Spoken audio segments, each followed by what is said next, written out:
Bom, você já falou um pouco a respeito de como surgiu o uniforme do super-herói, mas eu queria saber se teve alguma referência de algum personagem nacional, e aí, assim, só para quem está acompanhando e não sabe, o Brasil também tem alguns super-heróis, assim, vamos dizer, nas HQs. Doutrinador, tem o Cidadão em Comum, que é do Pedro Ivo, que até eu entrevistei ele, tem a Nata, tem o José Hernandes, Velta, enfim, tem vários personagens aí ao longo desse tempo.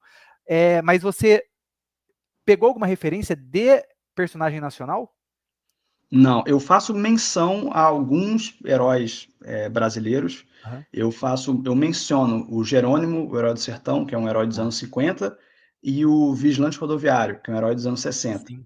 Eu faço menções a esses dois personagens, mas nenhum deles foi uma inspiração prática assim, para a aparência do herói, do destemido. No caso, quando eu estava criando, a minha referência era muito esse mundo da ficção pulp, né? Que Tá. antes do Tarantino popularizar esse termo, a ficção pulp tem a ver com aquela literatura barata dos anos americana dos anos 20, 30.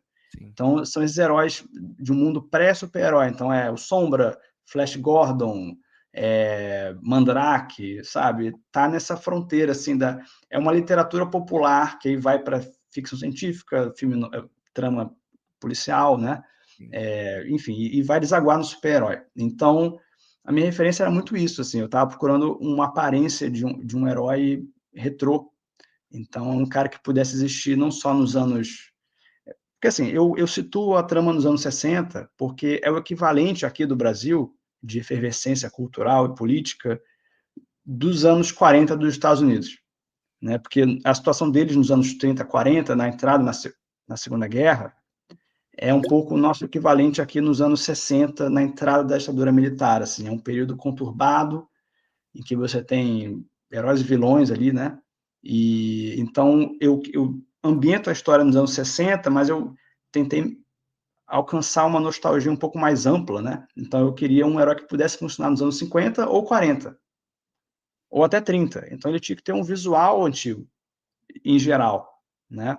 Então por isso essa roupa marrom, por isso a máscara de couro, né, com aparência de couro.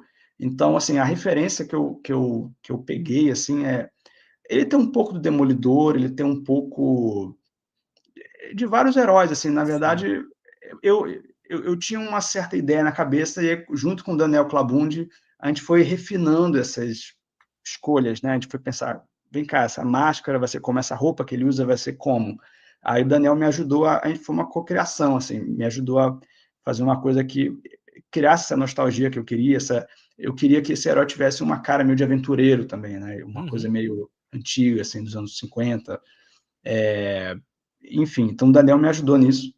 Mas tinha que ser uma coisa prática também, que a gente pudesse é, trazer as roupas para o mundo real, né? Sim. E para um ator usar no set.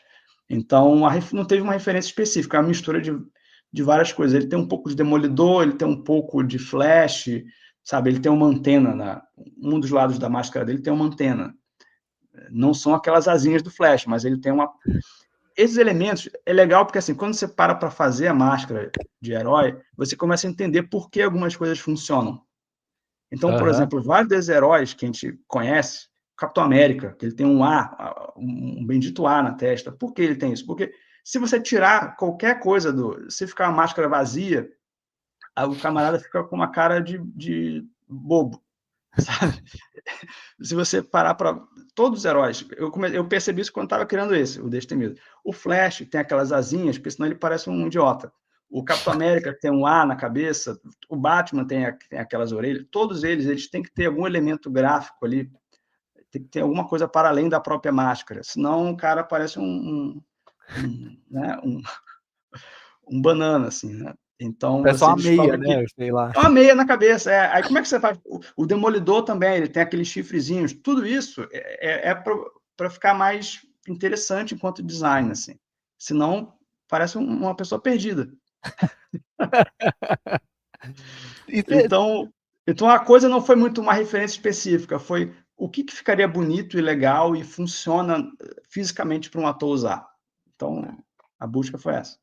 demais. E aí você está falando a respeito do ator.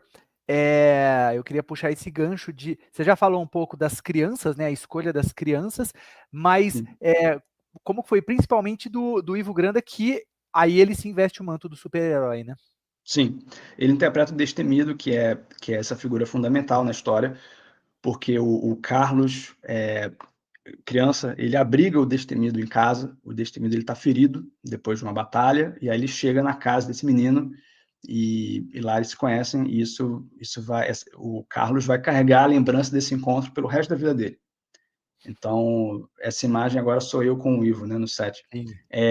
Então, o Ivo foi um aliado fundamental, assim, porque ele, não só ele tinha a aparência de herói, como ele tinha uma aparência de rosto antigo, que é uma coisa que eu estava procurando. Preciso de um cara que convença como alguém dos anos 60, ou 50, ou 40, uma coisa meio assim, antiga em geral, assim, né? Porque o rosto das pessoas foi mudando ao longo dos anos. Então, uma pessoa nascida nos anos 80 ou 70 tem outro tipo de fisionomia. Então, eu tive que achar um cara que me convencesse, porque isso é uma coisa que em filme de época me irrita, quando eu vejo um cara, um galã jovem de hoje, e eu penso, esse cara não nasceu em 1920. Tipo, em 1920 as pessoas não tinham essa cara, porque a alimentação mudou, o estilo de vida mudou, então até a ossatura das pessoas é diferente. Então eu estava procurando um cara que tivesse um rosto com cara de antigo, digamos, que tivesse um porte heróico, assim, me convencesse, tivesse um rosto que ficasse bom na máscara, mas que também entregasse o tipo de presença de cena que eu precisava, né, para ter a credibilidade desse herói, né, que não podia ser um cara bobo, mas também não podia ser realista demais, porque eu não queria fazer um filme muito, eu não queria que esse herói fosse um vigilante, assim, uma figura muito hostil, assim, sabe? Porque afinal é um filme, ele está interagindo com uma criança. Eu não queria um cara que começasse a xingar a criança do nada, sabe? Às vezes na ficção brasileira a gente tem a tradição de levar as coisas muito pro real, né? Então, assim, um policial truculento, ou um traficante truculento, ou um político canalha. A gente é muito bom em criar esses tipos que se aproximam do mundo real, mas aí, quando você vai criar uma figura mais fantasiosa, você fica sem padrão, sem referência, né? Porque, assim, eu não queria buscar aquele tipo de situação da obra do Nelson Rodrigues, por exemplo, sabe? Aquele tipo de comportamento. Eu queria uma outra vibe, né? De preferência um pouco mais. Eu estou tentando criar uma figura virtuosa com esse herói. Sim. Então tem que ser crível. E então eu não queria que fosse muito realista, sabe? Não queria que fosse um cara que falasse como no cotidiano, mas também não podia ser infantil demais. Então ele me ajudou a achar esse equilíbrio, assim, sabe? Dessa figura nobre. Tem muito a ver com isso. É o Carlos entrando em contato com essa figura idealizada, assim, né? Que marca a vida dele.